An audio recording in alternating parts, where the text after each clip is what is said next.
Okay, so in the last class, we covered the basic of the signals, how the signal looks like and what are the different classification of the signal. Today we'll go through the system.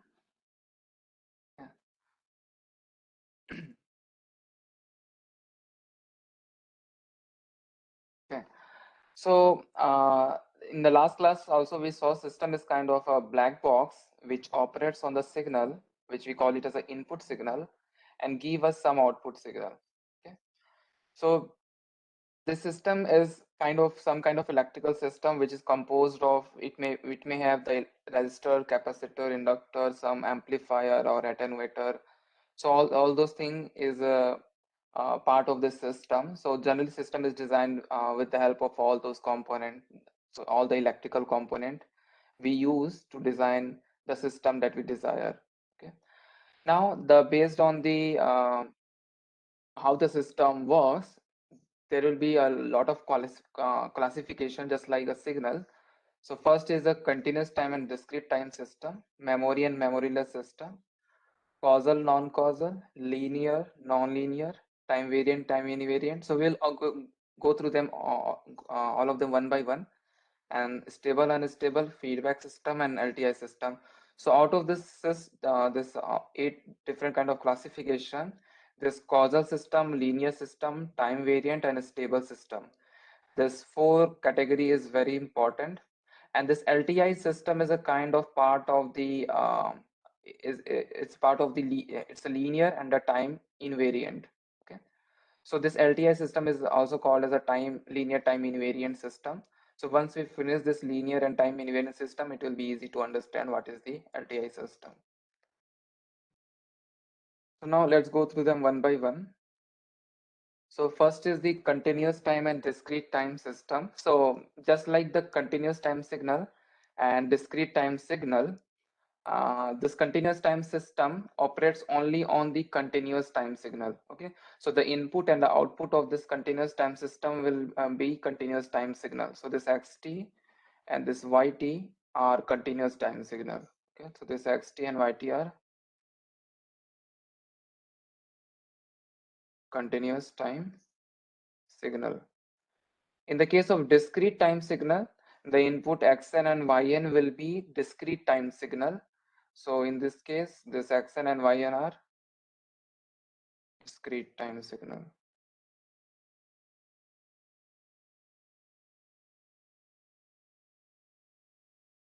Okay.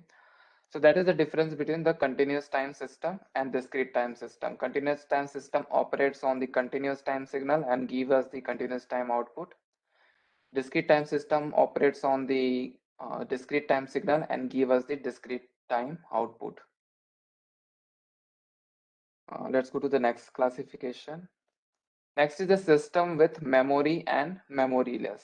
Okay, so when we say the system is without memory, it means that the output of the system doesn't depend on the past input of signal. Okay, it depends only on the present input of the signal. So let's say I have a system which is yt equals to r into xt. Okay, so when you put t equal to 0 here, you will get y0 is equal to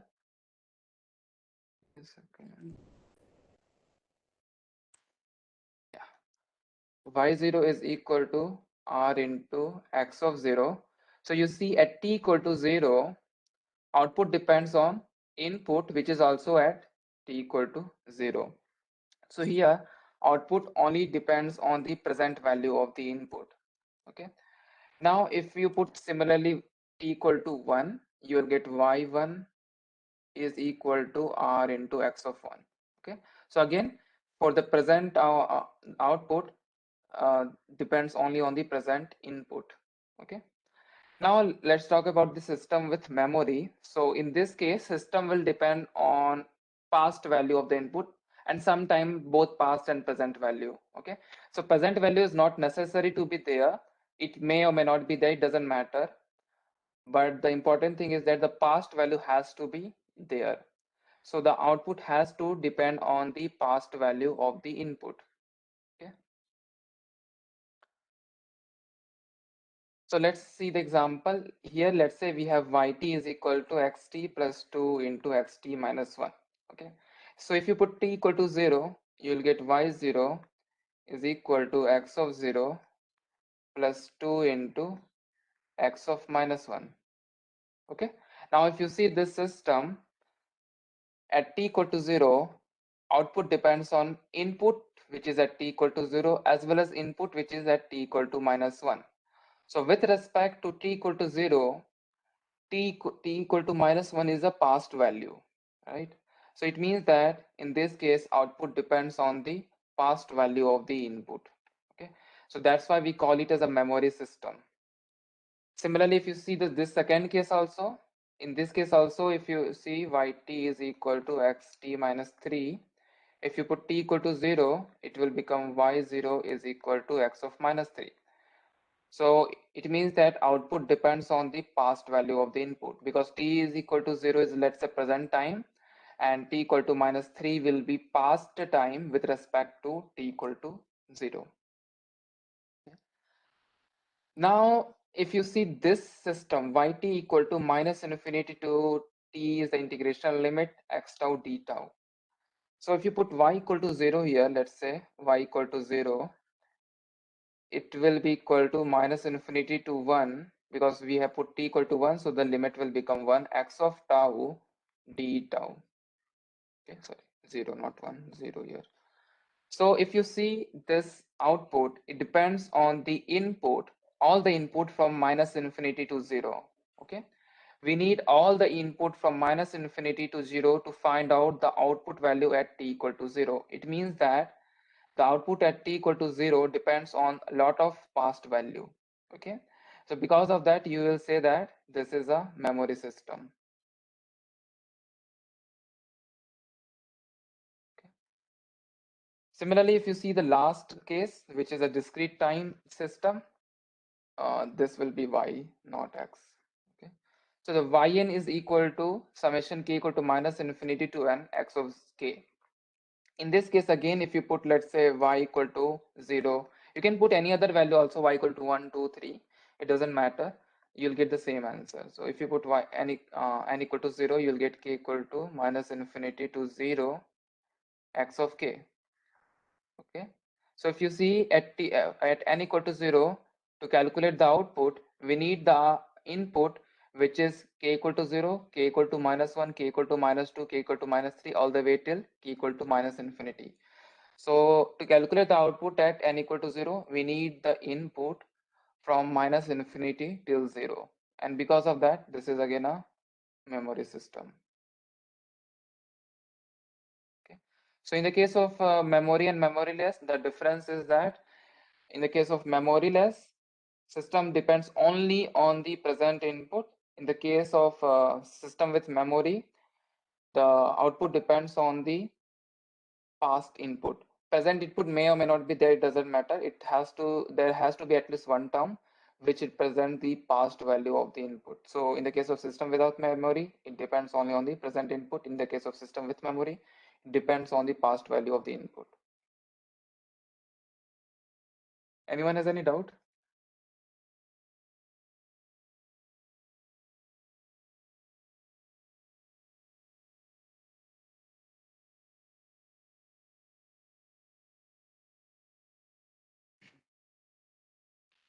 Now let me go to the next slide then. Next is the causal and the non-causal system. So in the case of causal system, the output depends on the present and the past value, but not on the future value. Okay. So any system where output depends on the present and the past value, then only we say that the system is a causal system. If system output depends on the future value of the input, that system becomes the non-causal system. Okay, so this is the difference between the causal and non-causal. In the case of causal, output depends on the present and the past value. In the case of non-causal system, there has to be at least one term which represents the future value of the input. Okay, it may or may have the present and the past value, but there has to be at least one term in the non-causal system which denotes the future value of the input. So let's take example. So if you see the first case, this one, yn equal to xn plus xn minus 1. In this case, the output depends on the present value and the past value. There is no future value here. Similarly, if you see the second example, the output depends on the present value only. So this both cases are example of the causal system. If you see the last one also, the output depends on the past and the present value of the system, not on the future value. So this is also an example of the causal system. If you see on the right side, non-causal system, if you see the first example, if you put, let's say, y here, t equal to 0, it will be x of 1. Similarly, if you put y1, it will be x of 2, and so on. So present value is t equal to 0, but at t equal to 0, output depends on the future value, which is t equal to 1. At t equal to 1, output depends on the input value at t equal to 2, which is again a future value. So in this case, this is a non-causal system. Okay. Similarly, if you see the other term also here, so this is present, this is past, but this is future. So as I told, this non-causal can have the present and the past, but there has to be at least one term which represents the future value of the input. Okay, so as soon as you see the term which represents the future value of the input, it means that the system is a non-causal system. Okay, even though it has the present and the past, that doesn't matter now. As soon as you discover that there is a one term which represents the future value of the input. Okay. Similarly, the last case also has like that also, present, past, and future. Okay. So this is the difference between the causal and the non-causal system. Anyone has any doubt?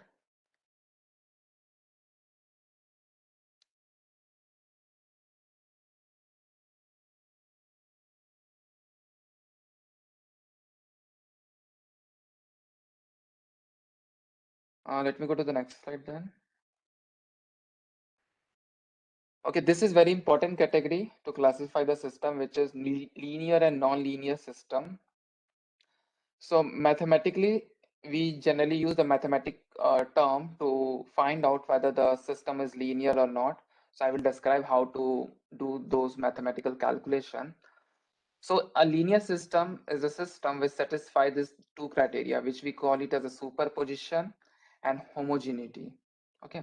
So what is a superposition? So let's say we have a system, and in this system, you're giving input as x1 and getting output which is equal to y1.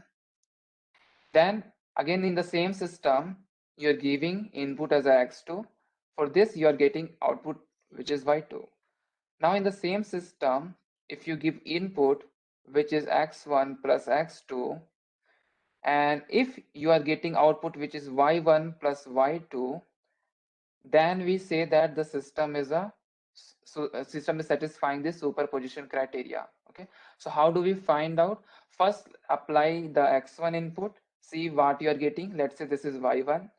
Then apply the x2 and see what you are getting, and that will be the y2. Then apply the x1 plus x2, and let's say you are getting some number. Now see this number is equal to y1 plus y2 or not. Okay, so if this is equal to y1 plus y2, in that case we can conclude that system is satisfying the superposition criteria. Okay. Next is the homogeneity criteria. So for this case, what we do is, again, let's say we have a system where we are applying signal input. So I'm taking the same system. I'm applying x1, or I'm getting output y1. Now let's say I scale the input by factor of a. Let's say this is a of x1. Now I'm getting a new output, let's say y0, which is equal to a into y1. Okay. So if you scale the input by factor of a, and output is also getting scaled by same factor, that means that system is satisfying the homogeneity criteria. Okay, so we can say that if system is satisfying this criteria, then we can say that it is satisfying the homogeneity. And any system which is satisfying the both criteria, superposition and homogeneity, we call those system as a linear system. And any system which is not satisfying either any one of them or both of them, then we say that the system is a non-linear system. Okay, we'll go through some example to see how to use this mathematical calculation to find out whether the system is linear or not. Okay. So let me go to the next slide.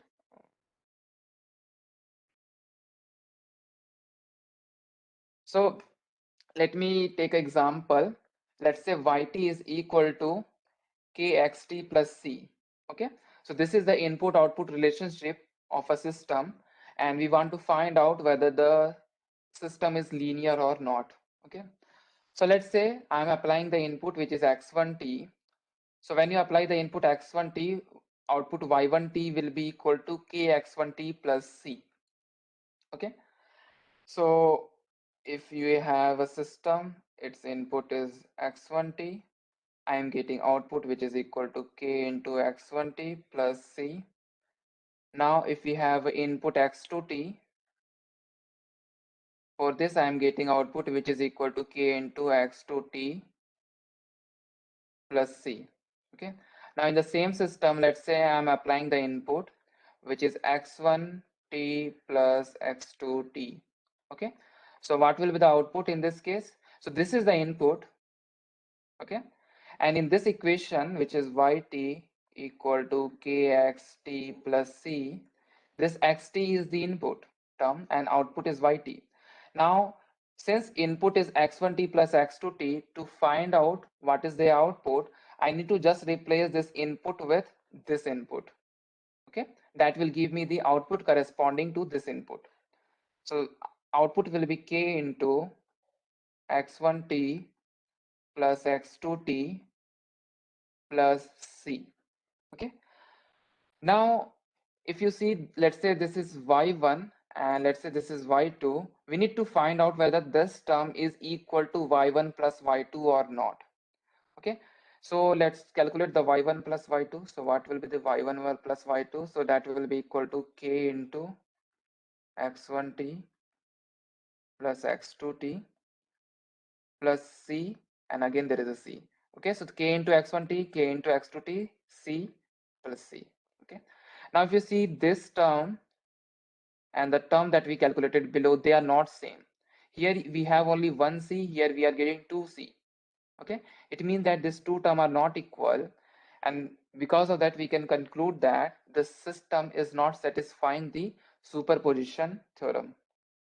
Okay, so after that you don't need to calculate the homogeneity, you can directly conclude here that system is non-linear. Okay, anyone has any doubt in this problem?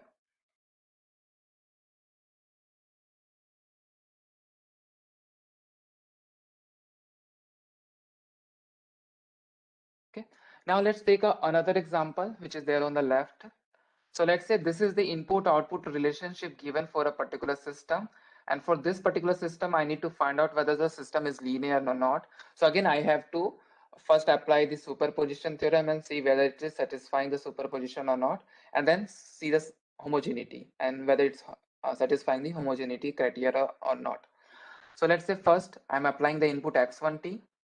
So when input is xt, output is given as minus infinity to t integration limit x tau d tau.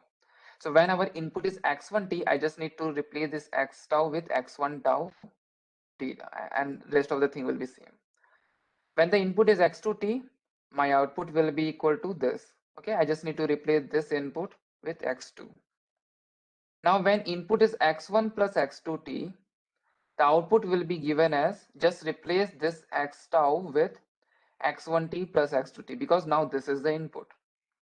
So once you replace this, we are getting this term. Okay, now let's say this is y1 and this is y2.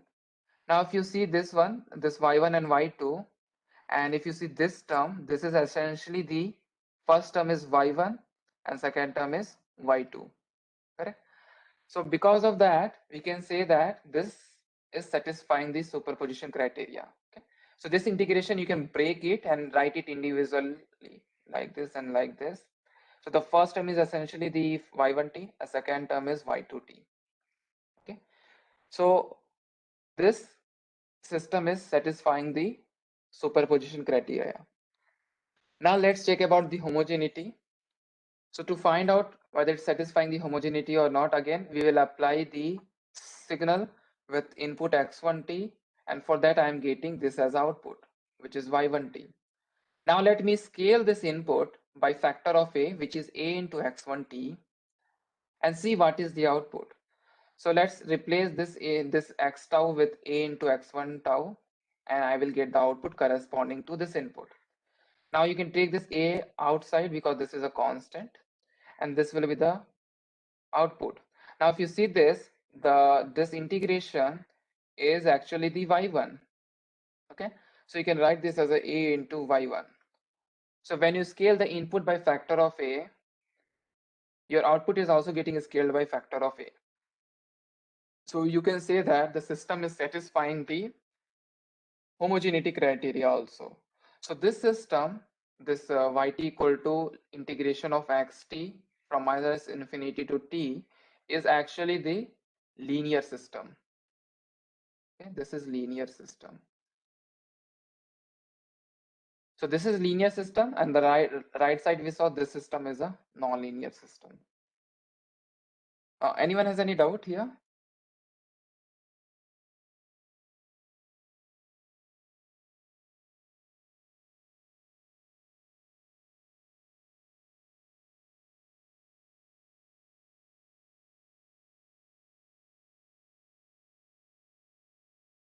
Okay, let me go to the next slide then. Next case is the time variant and the time invariant system. So any system which is varying with time. So let's say, let me give you guys one example. So let's say we have a system which looks like this. We have system in which we have input as a voltage and output is a current. Okay. So in this case, I can write output is equal to, which is current, input, which is voltage, divided by R. Okay. Now in this case, if R is a constant, then you can say that if you at a particular time t, let's say you are applying V equal to 2 volt, you are getting output IT is equal to 2 by R. Now at some other time, so let's say sometime t1, and I applied some voltage here which is equal to 2 volt, I got this much current. In some other time, let's say t equal to t2, I applied the same voltage, I got the some current. Okay, and this current is same as this current. Okay, so I applied the same voltage at two different time and I'm getting the same output. It means that my system is not changing with time, right? So for the same input, if you are getting the same output at two different time, we say that those kind of system are time invariant system because they are not changing with time. Is this point clear to everyone? Okay. Now let's take another system in which we have Vt and we have a R, but this R is now a function of time. Okay. Now this R is some function of time. It means that this R is a variable with time. Okay, it can be any value with as the time changes, it can take any value. Now in this case, let's say at t equal to t1, if you apply the input, what will be the output? So let's say again I'm applying 2 volt, and in this case, let's say I'm getting RT. Okay, this is the output. At other time t2, for the same input voltage, I am getting, let's say, 2 upon RT2. Okay. Now in these two cases, if RT1 and RT2 are not same, what will happen that for the same input voltage, you are getting two different output. Okay, IT1 and IT2. So for the same input, you are getting two different output. So this system, you can say that this is a time variant system. Okay. So this will be time variant. So this is a very basic example to understand what does it mean by time variant and time invariant. So the first one was the time invariant, the second one is time variant. Because in the first one, system is not changing with time, but in the second one, system is changing with time. Now, let's see how mathematically we can find out whether the system is time varying or time invariant. So let's say for a particular input xt, you are getting output which is equal to yt. Okay. Now let's delay the input by some amount, let's say t naught. Okay. And let's say for this delayed input, let's say you are getting some output yt, let's say y1t. And if this y1t is equal to delayed version of this yt, which is yt minus t1, in that case, we say that the system is time invariant. So first we apply the xt, calculate the yt. Second, we apply the xt minus t naught, calculate this y1t and see if this y1t is equal to yt minus t naught or not. If this y1t is equal to yt minus t naught, then we will conclude that the system is time invariant. Otherwise, system will be time variant. We will see some example how do we apply this thing to calculate whether system is time variant or not. Okay. The same thing we do for the discrete time system also. If you have some input, based on that you will get some output. If you delete the input, you will get some output, let's say again y2 y1n, and see if this y1n is equal to delayed version of this yn, which is yn minus n naught, and if these two are same or not. Okay. So if these two are same, we will conclude that system is time invariant. So by this expression, what it means is that if you have a system with input xt, you are getting some output yt. So if you have an input xt minus t naught, output should be yt minus t naught. And if it is other than yt minus t naught, system will be time variant.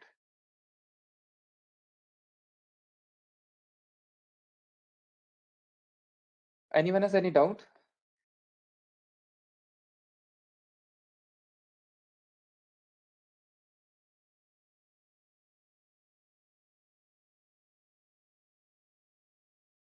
Okay.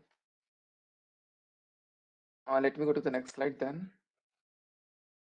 Now let's see the example how to find out whether the system is time variant or time invariant. So let's say we have a system in which input to output relationship is given by this equation.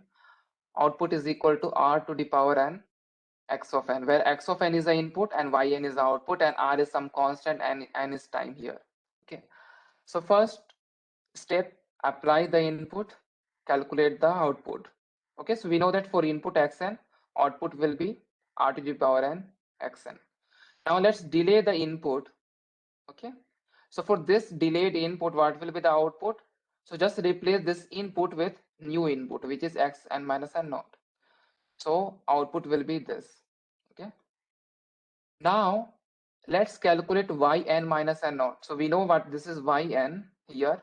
To calculate yn minus n naught, just replace this right side by n with n minus n naught. Okay, time shifting operation. So when you take this yn and replace this n with n minus n naught on both left and right side, you'll get yn minus n naught. So on the left side, I replace this n with n minus n naught. On the right side also, I have replaced this n with n minus n naught. Okay, so this is yn minus n naught, and this term that you see here is output when I am delaying the input. Now for the system to be time invariant, this term and this term should be same. But if you see, this term and this term are not same. Here we have r to the power n, here we have r to the power n minus n naught. Because of this term, this and this will not be same, and we can conclude that the system is time variant. Is this question clear to everyone? How did we calculate whether the system is time variant or time invariant?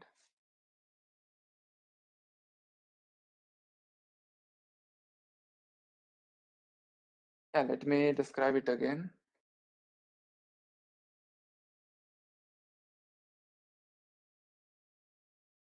Okay. So I have the input x of n For this corresponding input, output will be r to the power n into x of n, okay, which is y of n. So for this particular input, this is the output. Now let me replace this input with delayed input. So earlier when input was this, output is this. When input is this, just replace this input term with new input, which is x n minus n naught. So it will be r to the power n, x n minus n naught. Okay. So now this is our new output. Okay. So this is, let's say, y1n. Okay. Now let's find out whether this y1n is equal to yn minus n naught or not. Okay. So how do we calculate yn minus n naught? So we already know this is the yn. So this is the yn. On the left side we have yn. On the right side we have r to the power n, x of n. Okay. Now just replace this n with n naught, n minus n naught on both left and right side. So here I have replaced this n with n minus n naught. On the right, this side also, let's replace this n with n minus n naught. So what will we get? R to the power n minus n naught, because I'm replacing this n with n minus n naught, and x n minus n naught. Again, I'm replacing this n with n minus n naught. So this is how we find the yn minus n naught. So for this corresponding input, this is the output y1n, which is equal to this. And we found yn minus n naught by just taking this expression and replacing the left and right both side by n with n minus n naught. Okay. And with that we got this expression. Now we need to compare whether this expression and this expression are same or not. So we have x n minus n naught term here, we have x n minus n naught term here, we have r to the power n minus n naught here, but here we have just r to the power n. There is no r to the power n minus n naught here. Okay. Because of that, we will conclude that this y1n is not equal to yn minus n naught. And because of this, we will conclude that the system is a time variant system. Is it clear?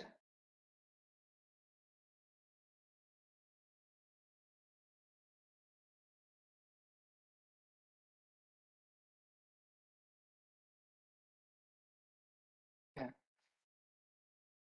Now let's see the second example that we have here. Yt is equal to k into xt plus c.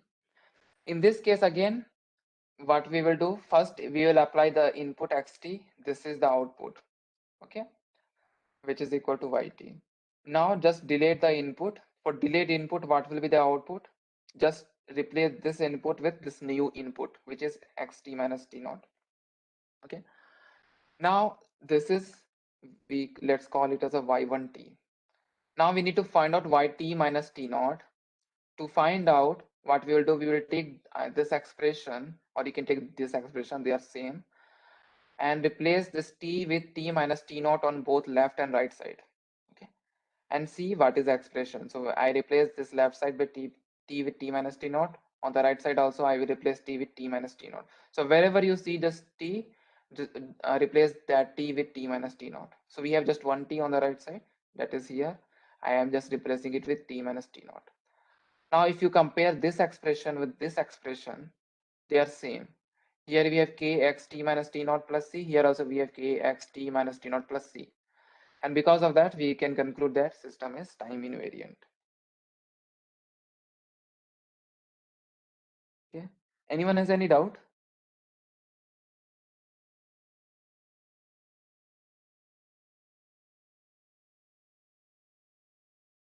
Let me go to the next slide then. Now let's solve some of the previous year problem. So we have a system in which input-output relationship is given by yn equal to xn minus 1. And we need to find out which of this statement is correct about this system. Okay. So here the question is about whether it's time variant or not, or whether it's causal or non-causal. Okay. So if you see this expression, the output depends only on the present input and the past input. There is no future term here. So you can directly conclude from here that this will be causal. Okay. Now let's talk about see whether it's a time variant or not. Okay, so to find out the time variant, what we'll do is, again, for this input xn, what is the output? Output is xn minus xn minus 1, okay, which is equal to yn. Now let's delay the input. So when you delay the input, let's say n minus n naught, what will be the output? So wherever you see the input term, just delay them. So this is the input term, which is xn. Replace this with xn minus n naught. This is also input term. Delay this also by same amount. Okay. This is the output we will get when you delay the input. Now let's find out what. So let's call it as a y1n. And now let's find out what will be the yn minus n naught. So to find out yn minus n naught, take this expression and replace n with n minus n naught on both left and right side. So it will be x, replace this n with n minus n naught, and this n also with n minus n naught. Okay. Now if you see this expression and this expression, both of them are same. So it means that this is a time invariant system. Okay. So it means that this is causal and time invariant. So the option A will be the correct one. Okay. Anyone has any doubt in this problem?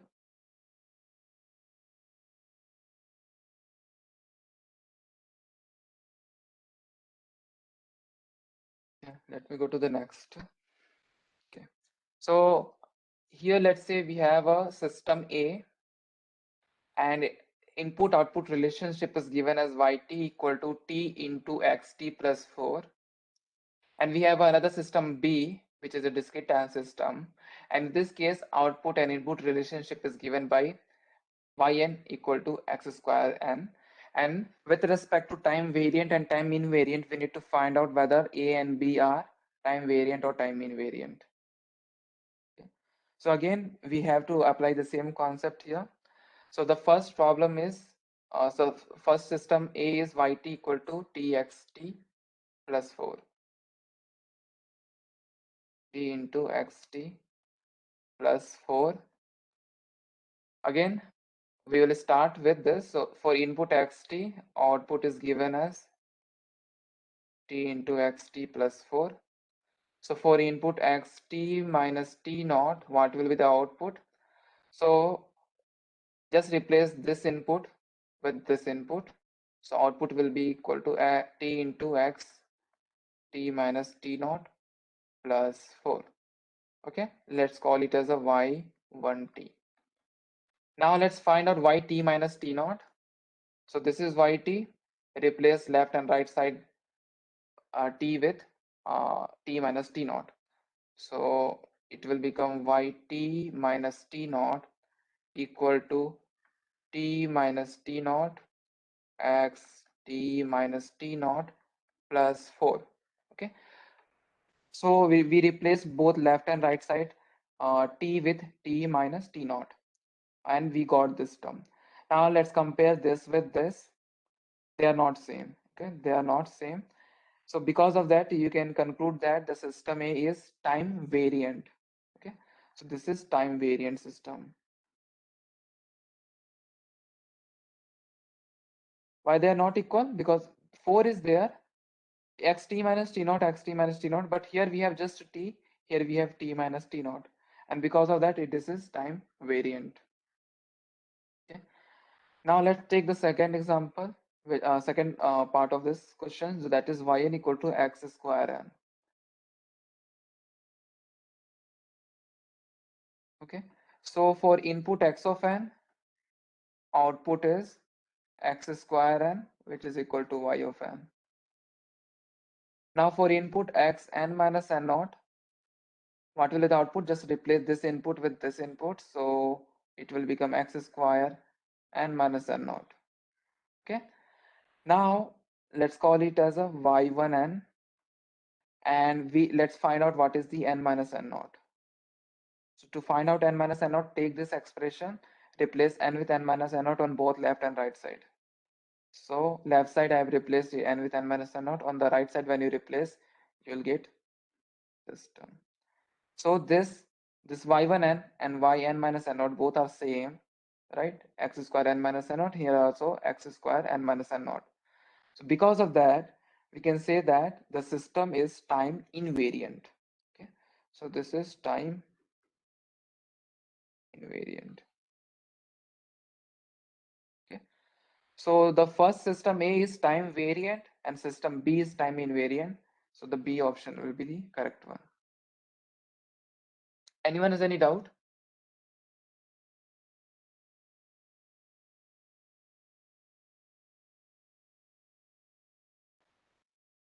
Okay. Let me go to the next slide. Okay, this is a gate problem. So till now, whatever we have seen, that those were the IES problem. So we have an input xt and correspondingly we have, let's say, output yt, and output and input are related by this equation. Yt is equal to max of 0 and xt. Then the system is, we need to find out whether the system is time variant or time invariant. Okay. And the linear and non-linearity. So let's say here it is a bit tricky question. It's not very straightforward, but it is it will not take much time to solve this. So let's say you have an input x1t, and for that output is max of 0 and x1t. You have another input x2t, and for that output is max of 0 comma x2t.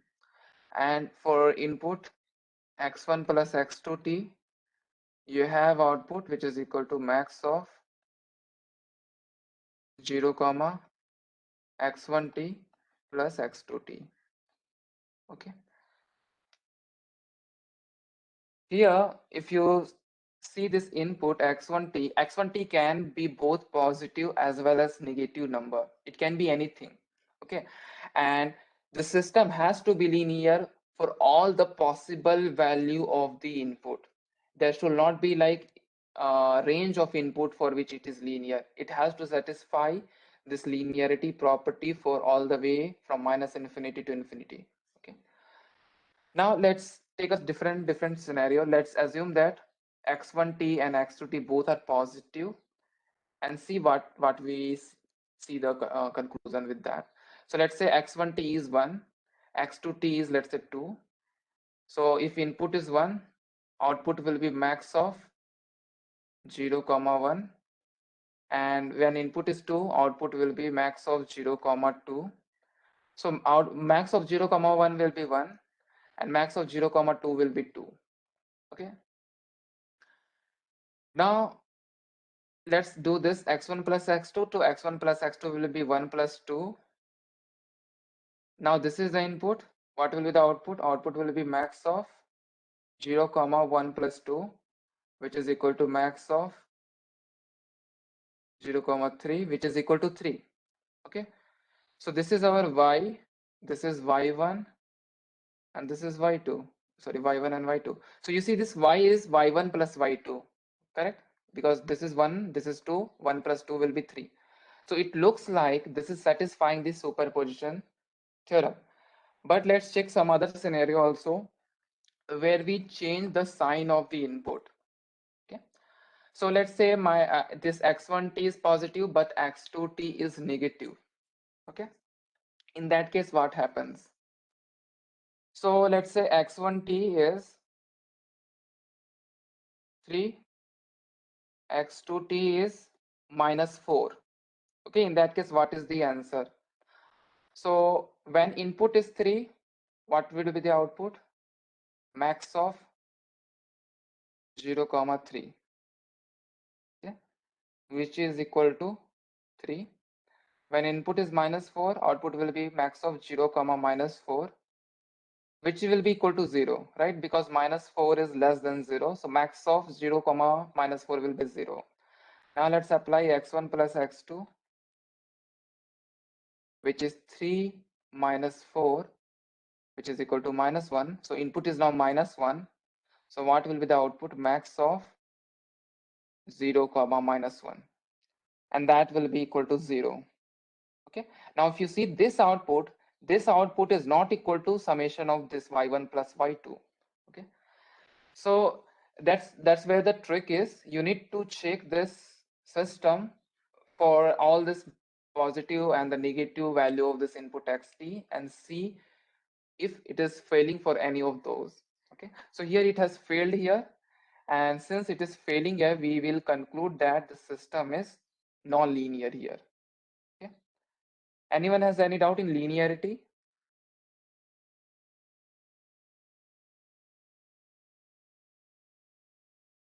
Okay, now let's talk about what is about the time variant or time invariant of this system. Okay,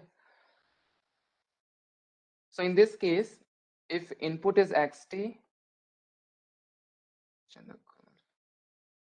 output is max of 0 comma xt.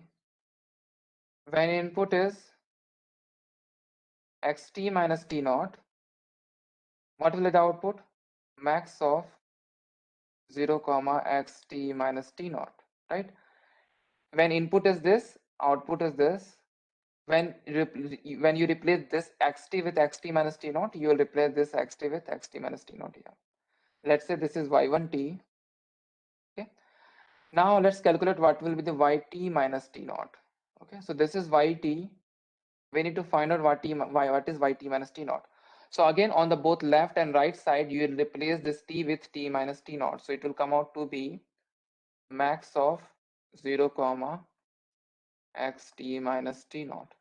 So with this, you will see that this expression is same as this expression. It means that the system is time invariant. Okay, so this system is non-linear but time invariant. Okay, so this D will be the correct answer.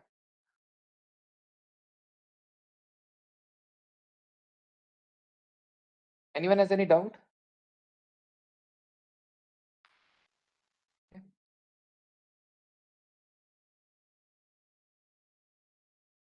Now this is again a very tricky problem. So we have an input, we have an output, and input or output are related by this. We need to find out whether this is a linear or time variant. Okay, so linearity is pretty easy. We have seen this kind of integration for the linearity, and you can solve that.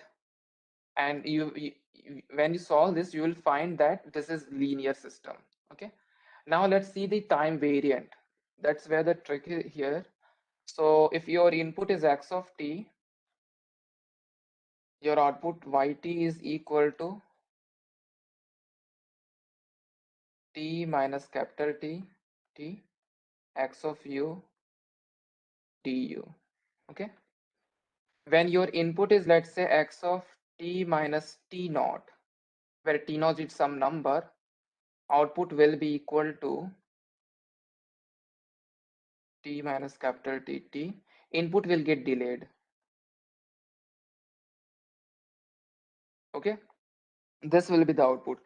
So here the people make mistake is when they delay the input, right? They change the limit also. Don't change the limit because you are just delaying the input. So if this is the input, this is the output, right?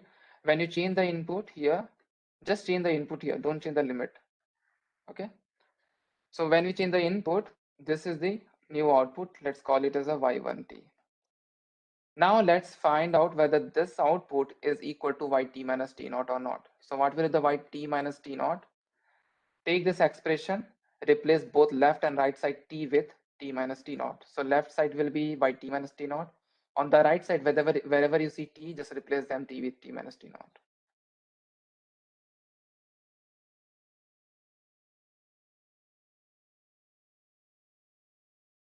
Now if you see this expression, these two are not same. Correct? Since these two are not same, you can conclude that the system is time variant system. Anyone has any doubt in this time variant, whether it's time variant or not? Okay. So the option will be this A. Okay. Now let's go to the next classification, which is a stable and the unstable system. Okay, so any system in which you give some finite input and that gives you the finite output, we call those system as a stable system. Okay, so you are giving some finite input, you are getting some finite output, and that is described as a stable, and that is also known as a bounded input bounded output system, BIBO. Okay, bounded input means you are giving the finite input. Input is not infinite, it is finite, and you are getting output which is bounded, which is again a finite number.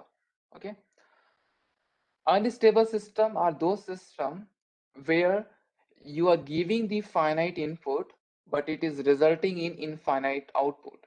Okay, so those system we call those that as a unstable system. So for example, if you have yt equal to x squared t, so we know that if we have input which is a finite number, output will be square of that finite number, which is again a finite number.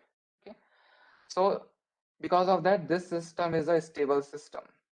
Okay, but if you see this system, this is going to be unstable. Okay, because if you put xt equal to 0 here, which is a finite number, at the output yt you will get infinite, right? So for xt equal to 0, yt will be equal to 1 by 0, which is equal to infinity. So your input is finite but output became infinite.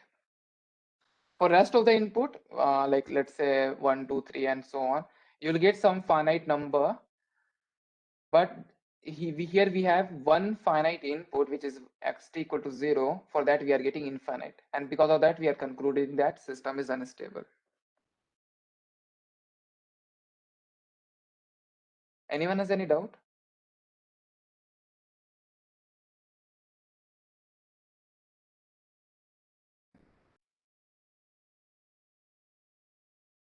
Okay, now let's say we have a system in which input and output is related by this.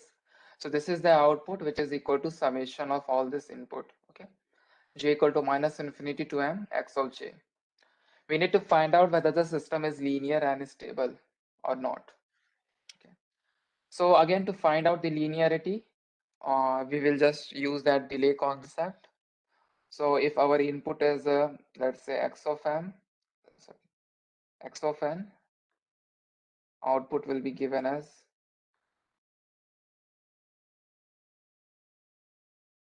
let me call it as a m because m is written here,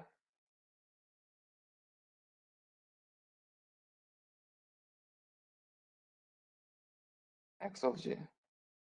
Okay, if you delay the input, let's say m minus m naught, sorry, so here we are not going to find the we are going to find the linearity.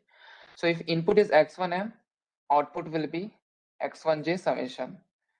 If input is x2m, output will be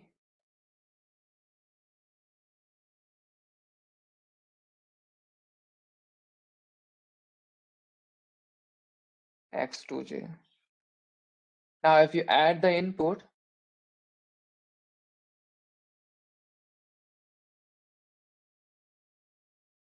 output will be given as, let's say, ym is equal to,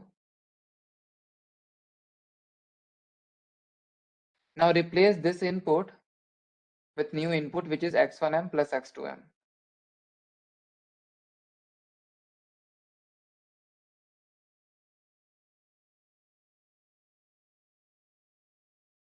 Okay, now if you see this expression, this is essentially the summation of y1 plus y2, and because of that we can say that this is a satisfying the superposition.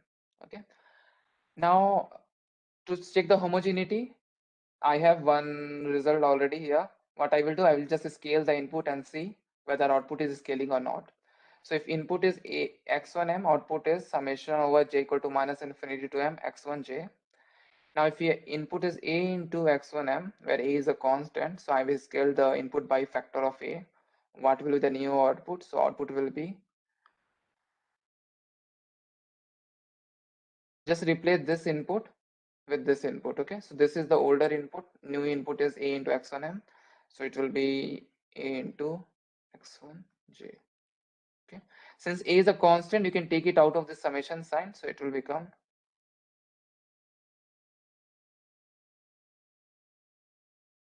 so this is a into y1 m.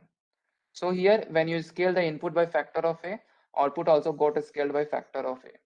So it is satisfying both superposition and homogeneity. So this is a linear system. So the last two option is gone.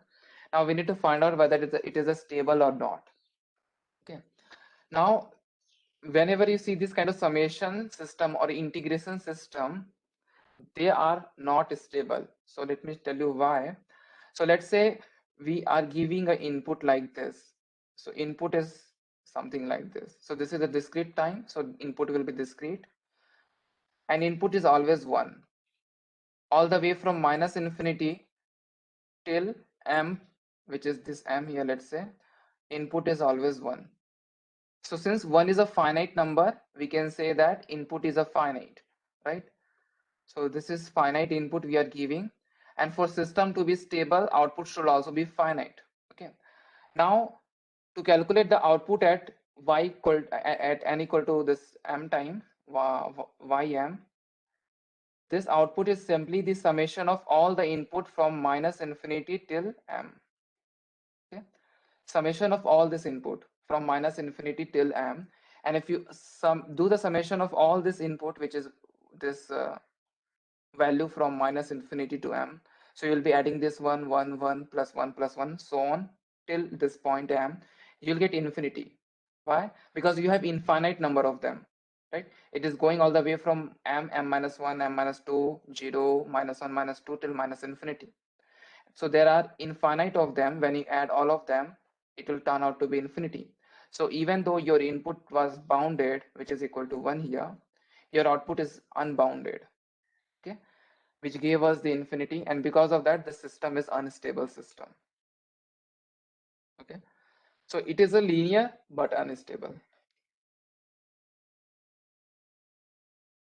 Anyone has any doubt with this problem? Okay, we will take a break for 5 minutes and then we will continue.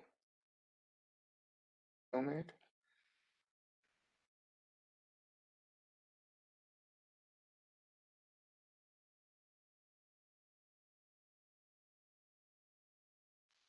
Okay, so let me continue. So yeah, this is a very good problem. A system has a correct this is the relationship between the input and the output, yt equal to x2t x3t, and we need to find out whether the system is causal and whether the system is linear or not. Okay, so linearity, to check the linearity, it's pretty easy. So your input is, let's say, x1t. For that output yt will be x1 3t plus x1 2t.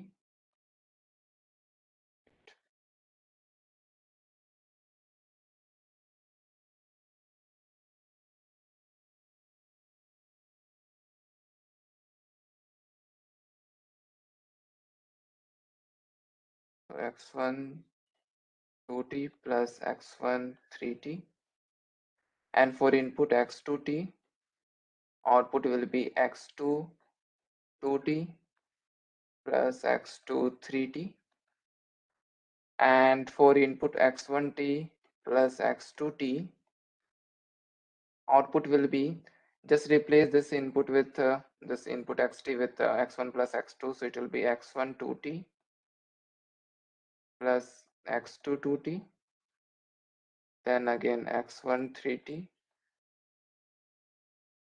plus x2 3t. Okay, so this is y1, sorry, this is y1, this is y2, and if you see this, this is essentially the y1 plus y2. Okay, so this is satisfying the superposition theorem. Now to check the homogeneity, what I will do, I will take this and scale the input by a. So a into x1t, or what will be the output? So wherever you see the input x1t, just replace it with a into x1t. So this will become a into x1 2t plus a into x1 3t. and essentially this is a into y1. Okay, so this system is satisfying both superposition and homogeneity, so this system will be the linear system. Okay, so this is linear. Now to find out whether it's a causal or not, we have to check whether system depends on the past, present, or the future, like all those things. So if you just put t equal to 0, it will not give you any hint for this particular case whether system is causal or not. For example, if you let's say put t equal to 0, what will happen that you'll get x of 0 plus again x of 0, right? And it will look like as if output depends only on the present input, right? Because at t equal to 0, output is depending only on the input, which is at t equal to 0. But if you put t equal to 1, what will you get is y1 is equal to x of 2 plus x of 3. Okay. Now, if you see this expression for t equal to 1 output, we need input at t equal to 2 and t equal to 3. So with respect to t equal to 1, t equal to 2 and t equal to 3 are the future, right? And because of that, we can say that and for this output, it depends on the future input. Okay, and since it depends on the future input, it will be a non-causal system. Okay, so this is a linear, but it is non-causal. Okay? And again, if you take the same system, if you put negative value of time, you will see it looks like a causal system. Okay, so let's say I am putting t equal to -1. So this is y minus 1 is equal to x of -2 plus x of -3. Okay, so with respect to t equal to -1, t equal to -2 and t equal to -3 are the past value, okay, past input. So again, in this case also it looks like it is a causal, but it is not a causal because when you see this thing, it looks like it is depending on the future value of the input. So system is linear and non-causal system. Anyone has any doubt?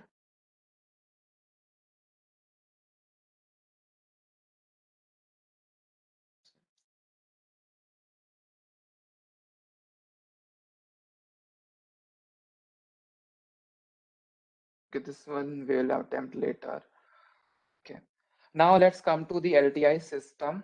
So till now we have covered all the classification of the system.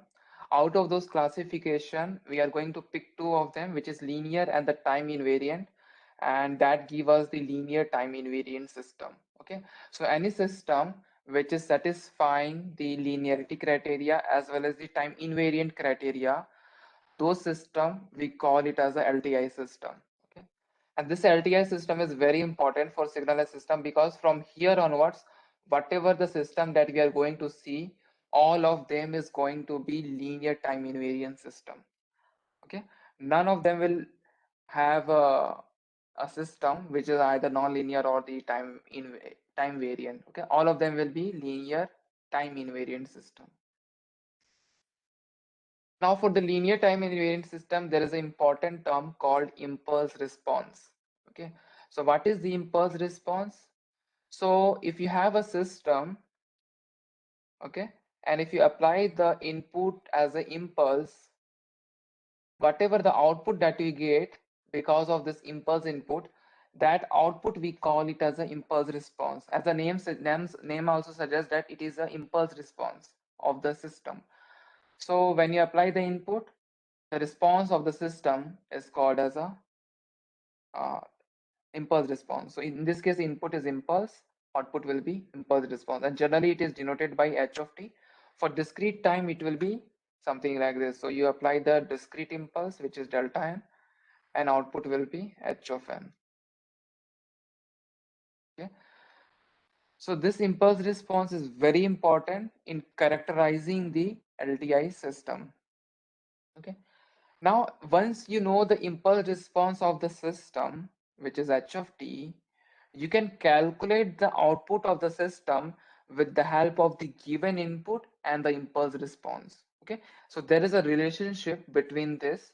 So the output of the system is given as the convolution integral of the input with impulse response.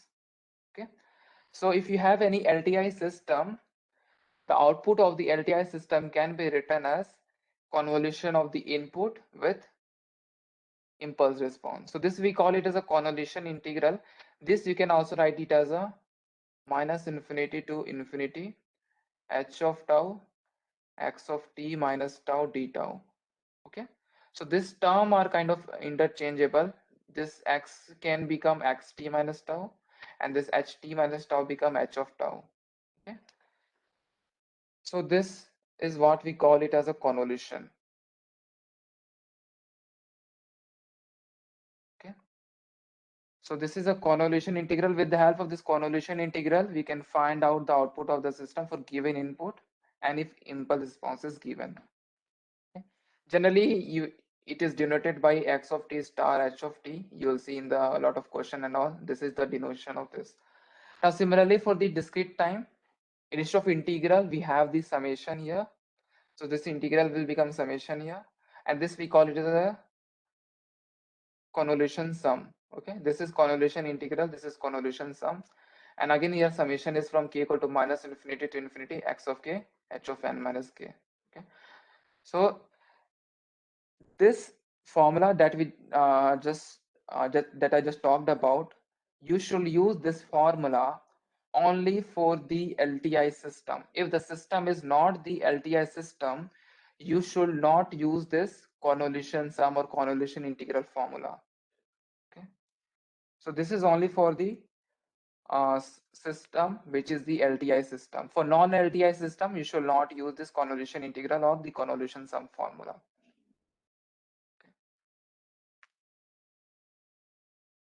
Let me go to the next slide then. Now let's see few property of the convolution sum and convolution integral, and that this property is used a lot while solving some of the problem. So as this one I have already told that x of t minus tau h of tau can be written as h of t minus tau x of tau. Okay. Second property is with respect to derivative of the convolution. So let's say there is a yt which is equal to x of t convolution h of t. So when you take the derivative of this y of t, it can be either be written as xt convolution with derivative of the ht, or ht convolution with derivative of the xt. Okay, both will give us the same result. Again, if you differentiate it second time, you can either write it like x of t convolution with 2 times derivative of the h of t, or h of t 2 times derivative of the x of t, or derivative of the x of t convolution with derivative of the h of t. So here the point is that the order of the derivative here should be equal to the order of derivative of the x plus order of the derivative of the h. So if you see, there is no derivative here. Here we have second order derivative. So overall it will be 2. Here we don't have derivative, but here x we have second order derivative. Here we have first order derivative in x, first order derivative in h. So summation of these two derivative will be 2. Okay. In general, if you have, let's say, n time derivative of this yt, it can be written as p time derivative of the xt, q time derivative of ht, such that p plus q is equal to n. Okay, so this is one of the important property of the convolution. Next is with respect to the impulse. So let's say you have any general signal x of t, you are doing the convolution of this signal with delta t. Okay, so let's use this convolution formula and calculate what will be the result of this. So this will become delta tau h of t minus tau d tau. Okay, now we know that delta t, if you multiply with xt, this will become x of 0 delta t, correct? Similarly, here we have a delta of tau h of t minus tau d tau. Okay, so you can think of this delta tau as a delta t, and this h of t minus tau as a x of t. Okay, only the thing is that here the variable is different. Here the variable was t. Here the variable is tau here. Okay. So once you do this calculation, what will happen that you'll get minus infinity to infinity delta tau h of t d tau. Why this tau became 0? Because as it is written here, if it is t here, delta t x of t, this t will become 0. But in this case, it is tau here, so this tau will become 0. Okay, here the variable is t, here the variable is tau. Because of that, you can write it like this. Now this h of t is independent of tau. Here the variable integration is tau. We are integrating it with respect to tau. So you can take this h of t outside and just integrate delta. Okay. So once you take it out, you will get minus infinity to infinity delta tau d tau. And we know that this integration results in 1. So this will simply be h of t. Okay. Wait. So this will be h here. Okay. Guys, give me 1 second. Yeah. Yeah, there is one mistake, a small mistake here. There should be h here, not x. Okay, you can just correct it. Similarly, let's say you have a signal x of t, you're doing the convolution of it with delta t minus a. Okay, again, I will apply this convolution integral, so it will become delta tau minus a. And again, this is h actually, not x, h of t minus tau. Okay, now again, I will use a property that delta t minus a into x of t is equal to delta t minus a into x of a, right? This property we have seen. So in this case, variable is tau. So this tau will get replaced by a. Okay. So this will become h of t minus a.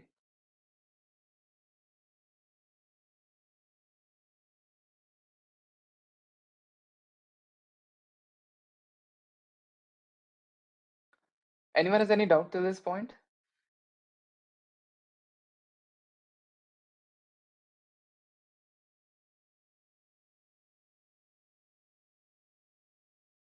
Okay, let me continue then. Okay, interconnection of the LTI system. So LTI system can have a lot of different kind of configuration. So one is the parallel connection, one is the cascade connection, or we also call as a series connection. So in the parallel connection, your input is given to the two system H1T and H2T, and then they are combined to get the overall output. So this kind of system, we call it as a parallel connection. In the series connection or the cascade connection, you have a system, its output is again given to some other system, and this system is called the cascade connection. Okay, so in this case, if you see this y1t, this y1t will be equal to h1t convolution with xt, right? Output is equal to convolution of the impulse response with input. Y2t will be given as h2t convolution with again xt. You are adding this to get the yt. Okay, so this yt, you can also write it as a xt convolution with h1t plus h2t, right? Because you are adding this to this one and this one here, this one and this one. This two, when you add here, x of t will be common. You will be getting h1t plus h2t. Okay, that is here. Now, if you think of this complete thing as a box, right? This complete thing as a single box, you can say that I am applying a signal xt, I am getting output yt. So whatever is there in the box, I can just write it as a h1 ht simply, effective impulse response. Okay, so in this case, when you write it as a simple one box, you can write this output as a yt is equal to xt convolution with this ht. Okay, now if you compare this expression with this expression that we have here, you'll see that this ht is equal to h1t plus h2t. Okay, so in the case of parallel system, the effective impulse response of this parallel system will be given as summation of the impulse response. And similarly, you can do this for the discrete time also, it will give you the same result.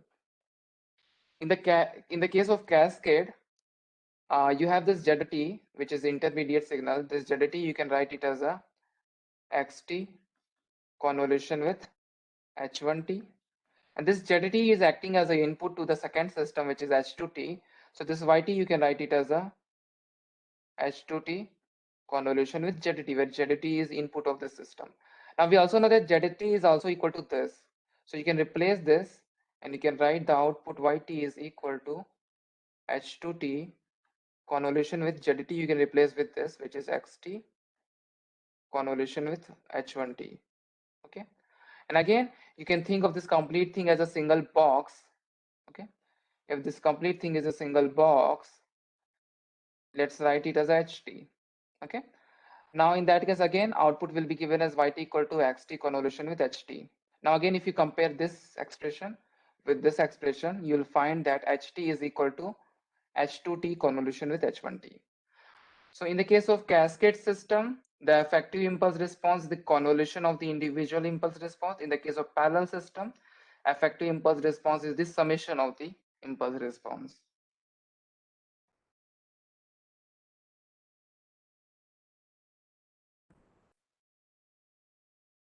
Anyone has any doubt?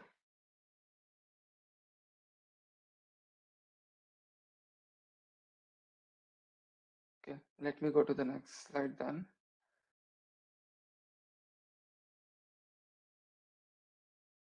Now, few slides back, we have checked how to check if the system is memoryless or not, right? So if the system depend on the past value of the input, we say that the system is memory, system has the memory. And if depends only on the present value of the input, we say that the system is a memoryless. Okay. In those cases, we use the input and output relationship to find out this conclusion whether system is memory or memoryless. There is a, for the LTI system also, you, in a different way, with the help of the impulse response, you can check whether the system is memory or memoryless or not. Okay. So in the question can be framed in the two ways for the memoryless LTI system. One way that we saw a few slides back, input and output relationship will be given, and you can, with the help of that relationship, you can find out whether system is memoryless or not. Second way this question can be framed is with the help of this topic that we just going to see. So with the help of this also, a question can be framed that whether this system is a memory or memoryless system. Okay, we need to find out. So how do we find out if the impulse response is given, and with the help of impulse response, how do we deduce that whether system is memory or memoryless? Yeah. So here when we talk about impulse response delta n, which I am giving as an input to the system, I am getting some output y of n, let's say. Okay. Now if you see this delta n, if you plot it, this delta n is present only at n equal to 0. Okay. So you can say that this impulse is an input which is there only at n equal to 0. Now for the system to be the memoryless, output should be there such a way that it is present only at n equal to 0. Okay.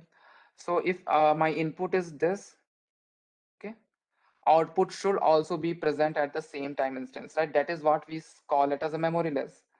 So if you apply input at t equal to n equal to 0, output should also be corresponding to n equal to 0. Okay, that's what we call as a memoryless. So you are applying the impulse which is there at n equal to 0. So output, at the output also, you should get the output which is located at n equal to 0. Okay, so output should also be something like this, which is located at n equal to 0. Okay. Now since this output is located at a 0, this is also a kind of impulse. So you can write it as an impulse. And let's say its impulse is not same as this impulse, but with some modification, let's say by factor of k. Okay. So what it means is that when you apply the impulse, output should also be an impulse for the system to be a memoryless system. Am I making sense here? Anyone has any doubt? Okay. So since the system is a memoryless system, output should be present only when the input is present. And input is present at n equal to 0. So output should also be present at n equal to 0. And because of that, we are saying that if the input is impulse, output will also be an impulse. Okay. And since input is an impulse, we will call this as an impulse response, which is h of n. Okay.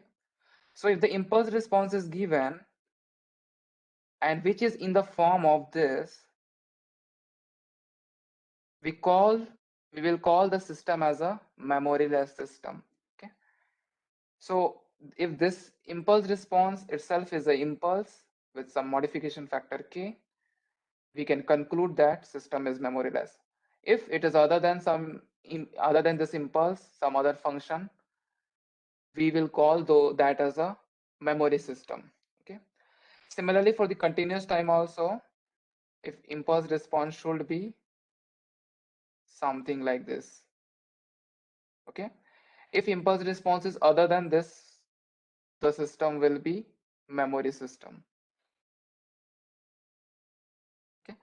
Now here people get confused, right? So when the question is asked based on this impulse response, and they see this expression that h of n is equal to k into delta n. Okay. In the question, it will be mentioned that this is an impulse response, but people think that this is in output and this is input, and this is input output relationship is given, but that is not correct. This is not an input output relationship that is given. It is the impulse response that is given. Okay. So when people see this expression, they think that this is output yn kind of thing, this is delta n, which is kind of input, and they take this as an input output relationship and solve this problem based on that concept that we saw a few slides back. But you should not use that concept here when we are dealing with the impulse response. Okay, that is very common mistake people make. This is not an input output relationship, this is just an impulse response.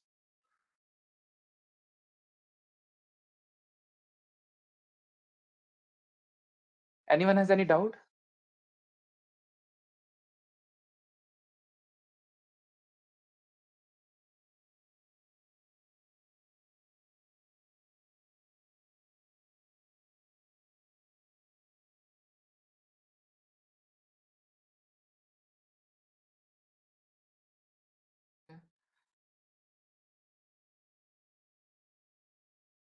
Let me go to the next slide then, if no one has doubt.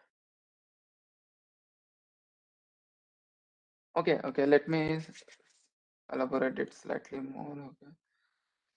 Okay.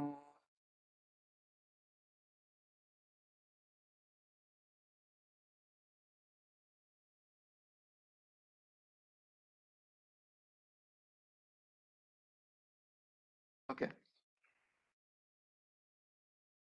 Now here, since we are talking about the memoryless system, so from the input output relationship concept, we know that system will be memoryless only if present output depends only in the present input. Correct? So present output should depend only on the present input. It should not depend on any other input. Okay, only on the present input. Okay. Now let's say you are giving an input which is delta n. Okay, and this is the present input, which means that this input is located at n equal to 0, and this is the present input. Now the output should also be located at n equal to 0 for it to be a memoryless. Okay, this system will be memoryless only if when you apply a impulse at n equal to 0, at output also you will get a signal only at n equal to 0. If you are getting the output at n equal to 1 or n equal to 2, it means that it is depending on the past value of the input, and it will not be the memoryless. Okay, so for this system to be a memoryless, output If input is present at n equal to 0, output should also be there at only at n equal to 0. Okay.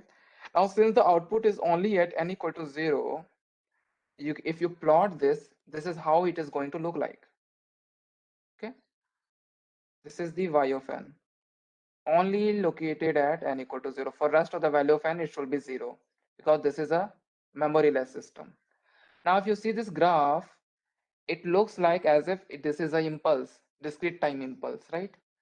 So this y of n, I can write it as a k into delta n, because this is an impulse with some, let's say, modification because of the system. Okay. Till this point, is it clear?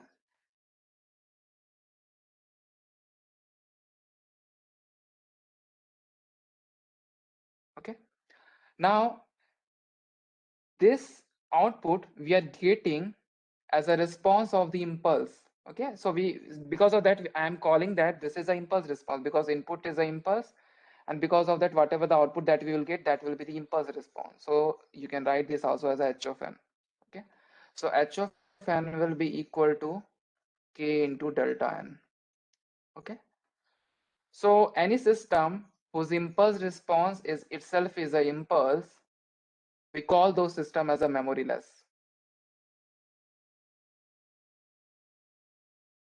Okay. Similarly, for the continuous time also, h of t should be equal to k into delta t. Then only it will be memoryless. Okay.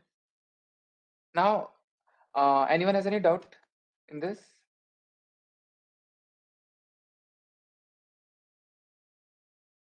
Okay.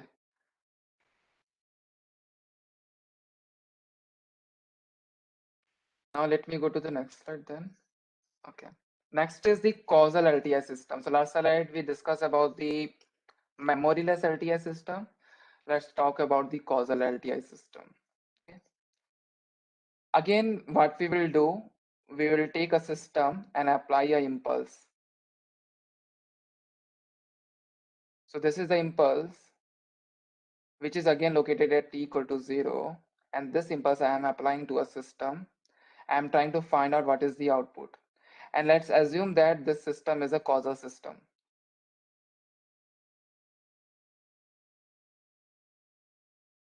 Okay. Now, what is the definition of the causal system? So for the causal system, output should depend only on the past and the present value of the input. It should not depend on the future value of the input. Okay. Now let's take a few scenario. So let's say that this system is a causal system. Since this system is a causal system, when you're going to plot the output yt should be something like that. Yt should be something like this, let's say. Okay.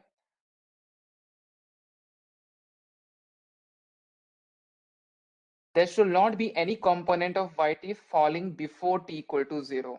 Why? Because this is a causal system, and if any of the component, any of the value that we are getting before t equal to 0, let's say we are getting some value here, it means that this value correspond to the input which is located at t equal to 0. Okay. And this output I am getting before the input has come. Input is at t equal to 0. I am getting output even before t equal to 0. Okay. So that should not be the case in the causal system, right? Causal system output should depend only on the present and the past input. So it means that for the causal system, we should not see the output before t equal to 0 if input is an impulse. Okay. So if input is an impulse located at t equal to 0, we should not see any part of the output falling before t equal to 0. Okay, all the output should be either at t equal to 0 or after t equal to 0. Okay, then only we can say that the system is a causal system. Is this point clear to everyone?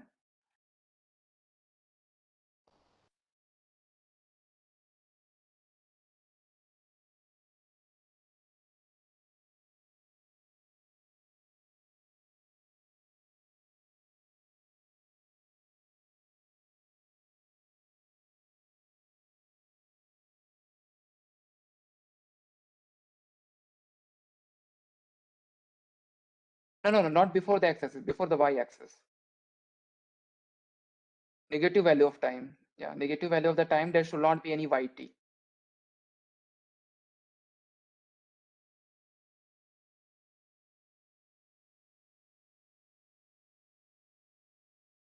Let me take the just opposite case and let's see if it makes sense or not.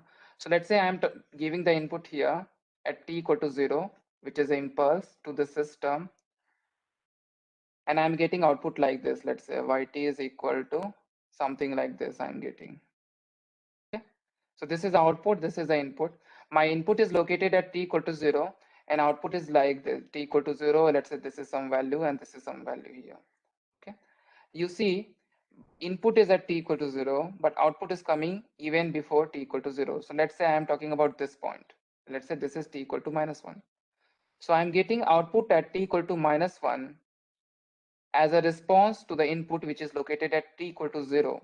Okay, so I'm getting the output at t equal to -1 as a response to the input located at t equal to 0, which means that the output is depending on the future value of the input, right? Here for the output I am talking about t equal to -1. For input I am talking about in t equal to 0, correct?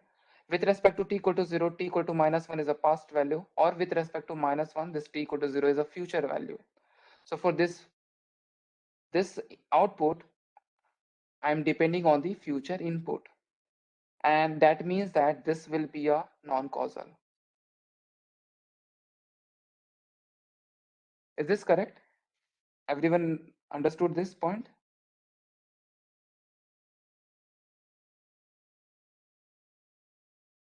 Right? So for system to be causal, since I am applying the input at t equal to 0, all the output should be either at t equal to 0 or after t equal to 0 for it to be a causal. Okay. Now since my input is an impulse, output will be impulse response, right? So I can say that ht should be equal to 0 for t less than 0 for system to be a causal.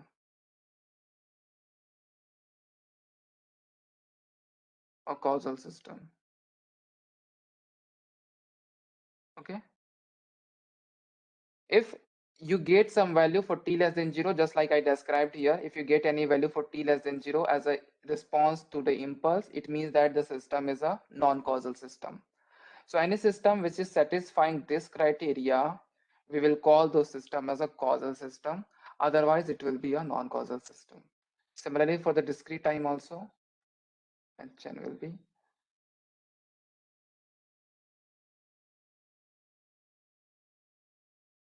Anyone has any doubt?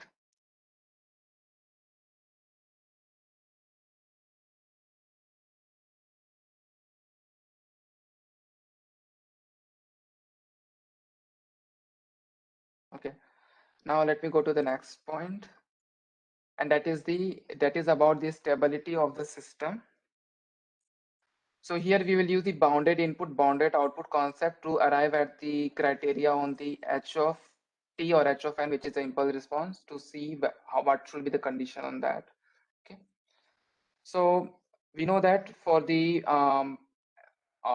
input output relationship is given by the convolution of the impulse response with the input. Okay. Now let's take the mod on both sides. So you will get this term, and I will use some of the inequality criteria to arrive at the conclusion. So once you take the mod of it, here it is summation sign. So you are adding a lot of term inside this mod.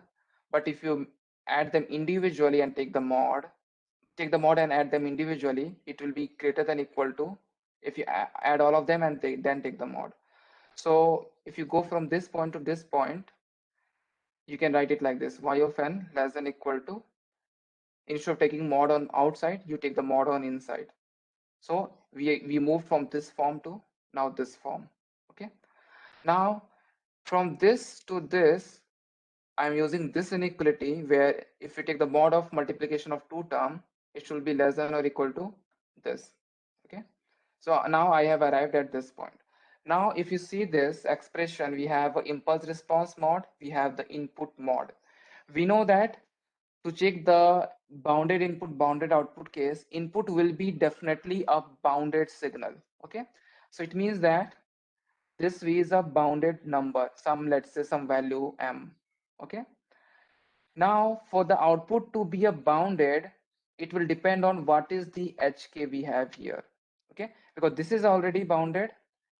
For output to be a bounded, this HK should be something such that we get the output as a bounded, and that will get as a output will get as a bounded only when summation of all this H of K is a less than infinity. Okay? So this input is a bounded signal, so you can say that, let's say this is some kind of constant M. Once you put this constant M here, this expression will result in this one. Now output is like this term. Now output will be bounded only when this term is bounded. Okay, this term is bounded, it means that the summation of mod of Hn should be less than infinity. Then only we can conclude that the system will be stable.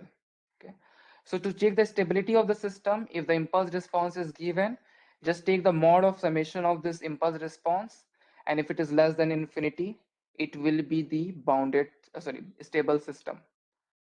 And for the continuous time system, this summation sign will change to integration. So take the mod of ht, integrate it, and see if it is less than infinity or not.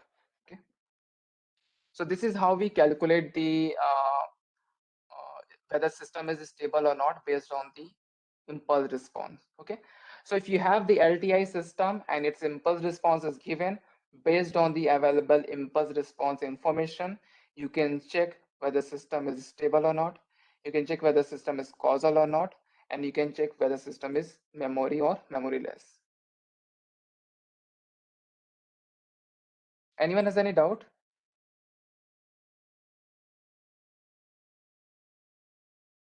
Okay, now let's go through some problems. Okay, so in the one of the IS problem, the question was directly asked, a LTI system is causal if and only if. So this one we have just seen. So let's go through all of the options. So HT is equal to 0 for t less than 0. This is the one we derived just now. Let's go through the other option also.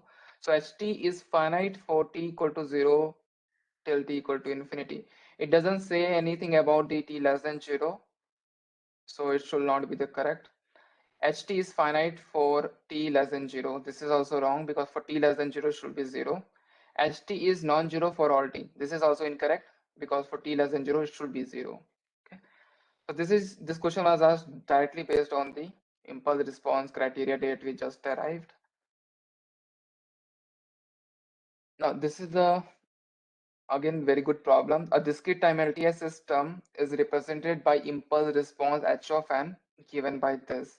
Then the system is, again, whenever people see this problem, they think of this h of n as an output, u of n as an input, treat this as an input output relationship, and solve them.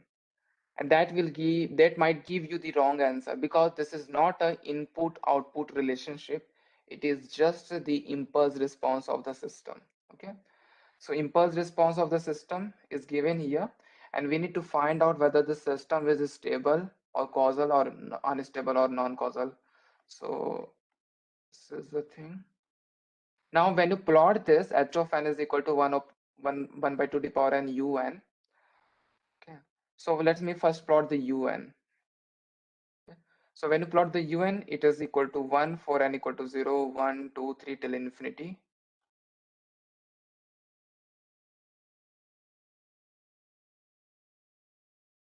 Okay, so this is the u of n. You are multiplying this with 1 by 2 to the power n. Now for negative value of that time, we know that u of n will be 0.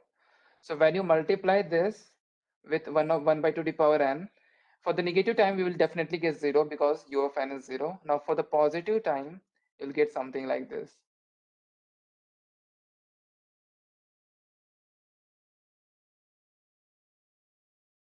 Okay, it will be going down.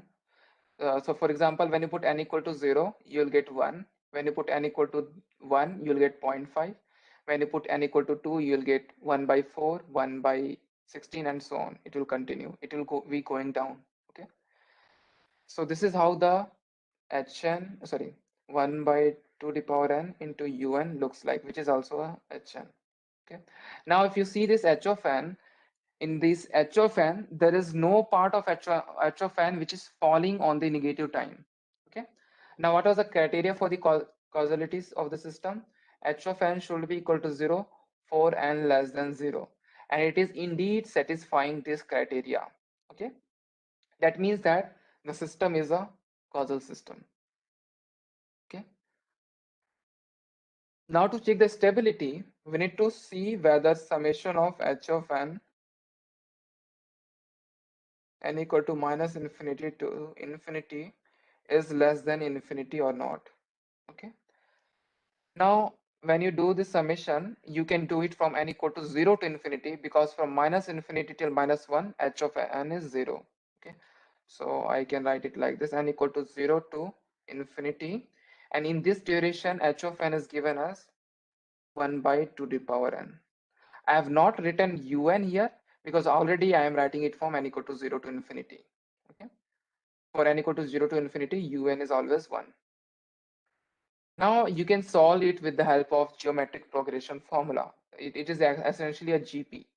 1 plus 1 by 2 plus 1 by 2 square, 1 by 2 cube, and so on. Okay. It is going till infinity. Now what is the formula of GP? So summation is given as a upon 1 minus r, where a is the first term, r is the ratio of the two adjacent term. So what is r here? R is 1 by 2 and a is 1. So if you add this, you'll get 1 upon 1 minus 1 by 2, which is equal to 2. Okay. So it means that the summation of this complete thing will be less than infinity, which is 2 here. So it means that the system is stable also.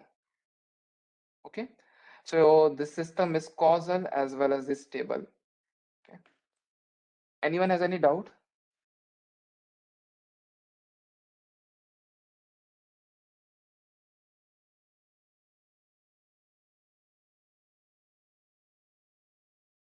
Then let me go to the next slide then. Okay. A system has impulse response given as h of n equal to cos n u of n. We need to find out whether the system is causal and stable or not. Okay. Now in this case, again the system will be causal because of the presence of this u of n. U of n will make sure that system is not going to be non-causal, because u of n is 0 for n less than 0. So when you plot the u of n, it will be like this, and it is a multiplication of the cos of n. So whatever is there in the cos of n for the negative 10, when you do the multiplication it with un, all those things will become 0. Okay.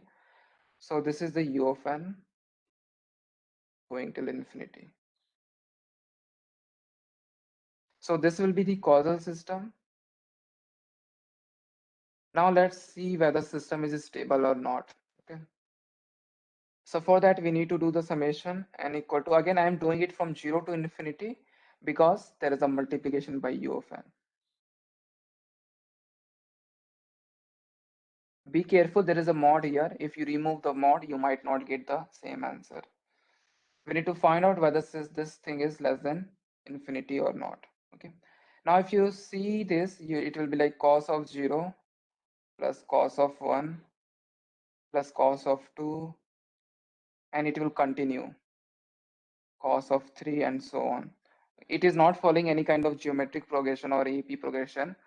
And if you see this, it has an infinite term and all of them are positive. Okay. And since it has an infinite term, it will yield as an infinity. Okay. Because all this will have some value coming randomly, and when you add all of them, you will get infinity here. Okay. So it means that the system will be unstable here. It will be unstable. Here we cannot calculate the exact value here, but you can check whether the system is going to converge or not, and it is not going to converge, and it will give us the infinity.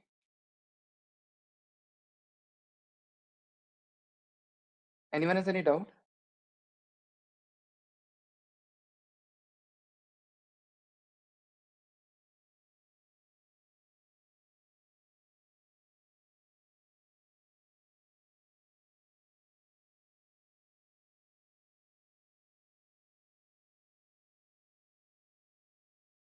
Okay, let me go to the last problem for today's class. And this is a bit lengthy problem, but this problem I have not taken because it might come like I have taken just to clear some of the few more concepts related to the convolution. Okay, it is not my intention is not to actually get to the answer, but my intention is to see what could be the result from this problem.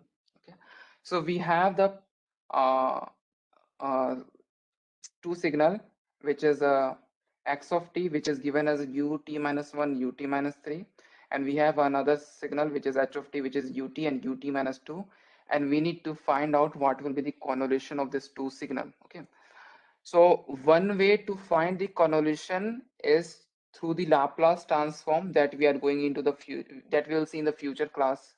Okay, so the convolution becomes a multiplication in Laplace domain and calculation becomes pretty easy.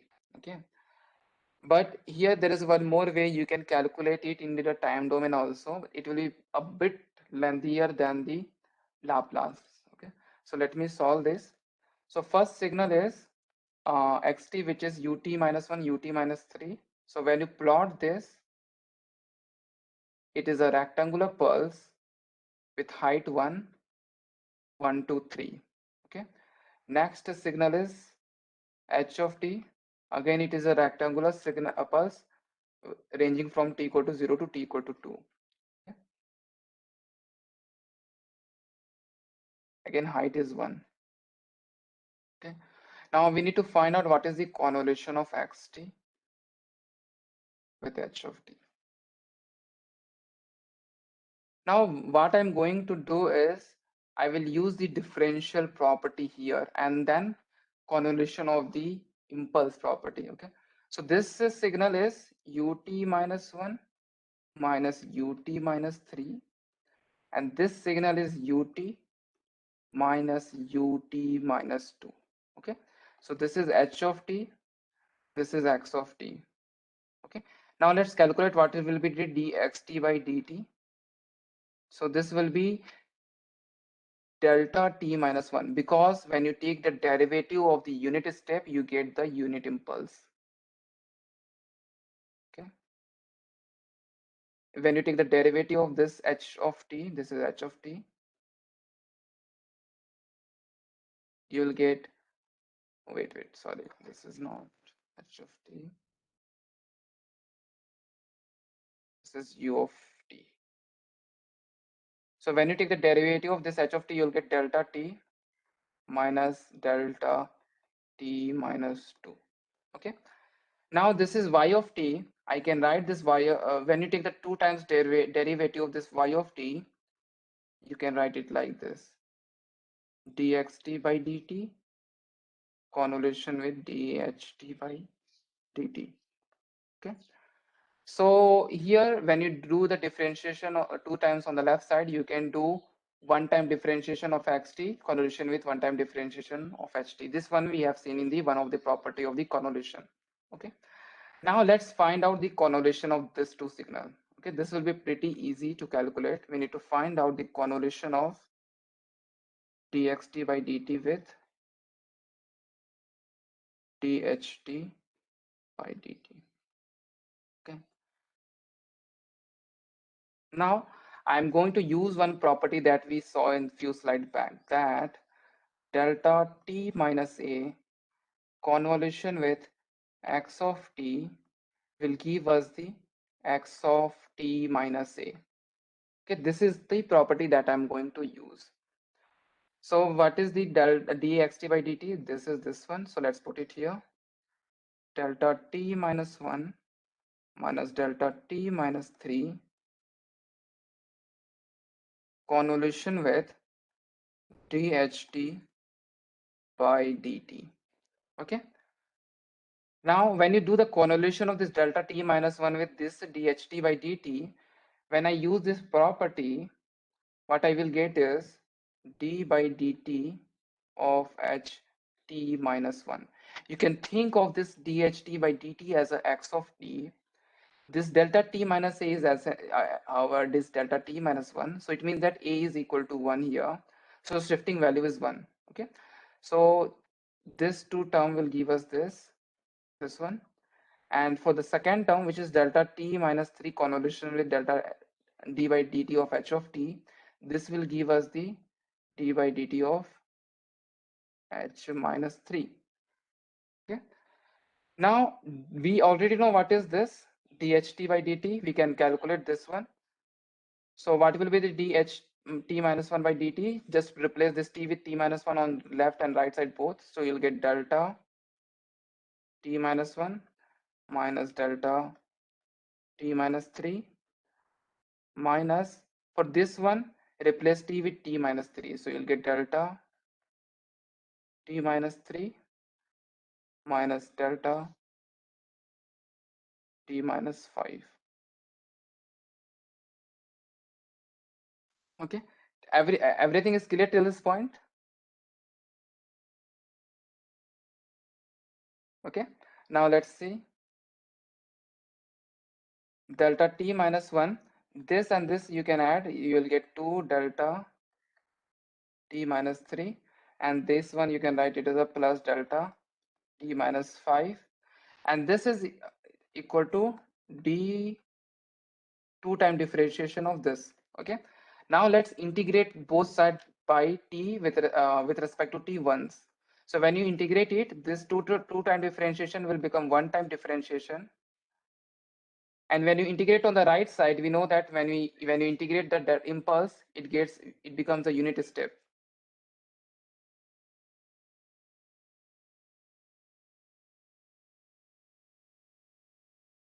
Okay,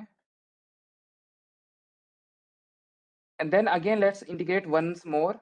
So when you again integrate it, this will become dy t by dt is equal to, unit step integration is ramp. It will become rt minus 1 minus 2 rt minus 3 plus rt minus 5. Okay, so okay, wait, this is not dy t by dt, this is simply yt. Okay, so this is the convolution of the signal that was given in the problem. Okay, this is the result. Now let's plot this. Okay.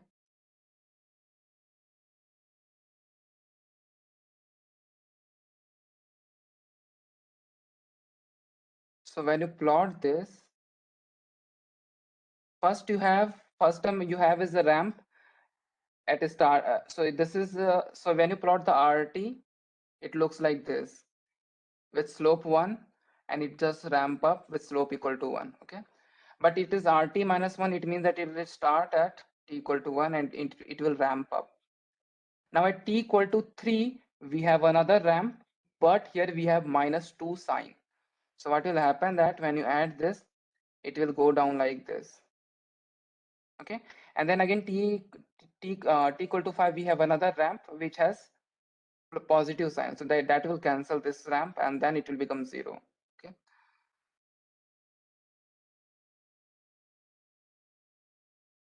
okay, so this will be the yt.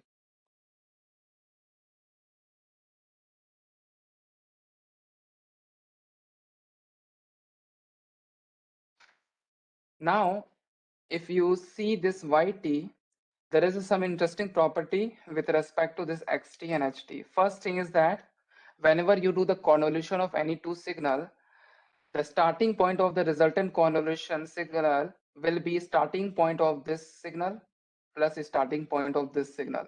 So this signal is starting at t equal to 1, this signal is starting at t equal to 0. So this resultant signal, which is the convoluted signal of this xt and ht, will start at 1 plus 0, which is 1. Okay, now second property is that ending point of the yt will be equal to ending point of the xt plus ending point of the ht, which is 3 plus 2, which is 5 here.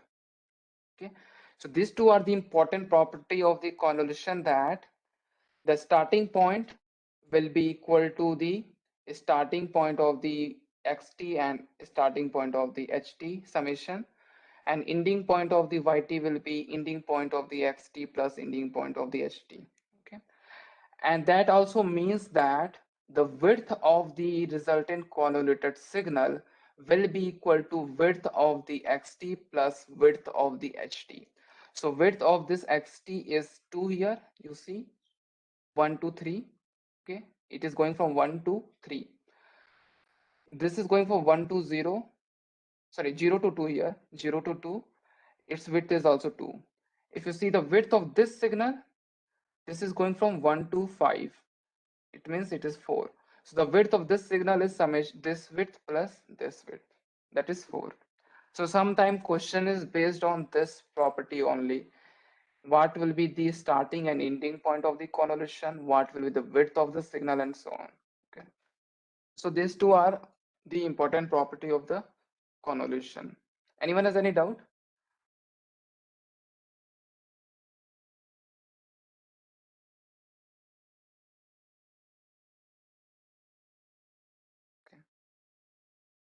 Okay guys, then if no one has doubt, I will conclude the today's class here.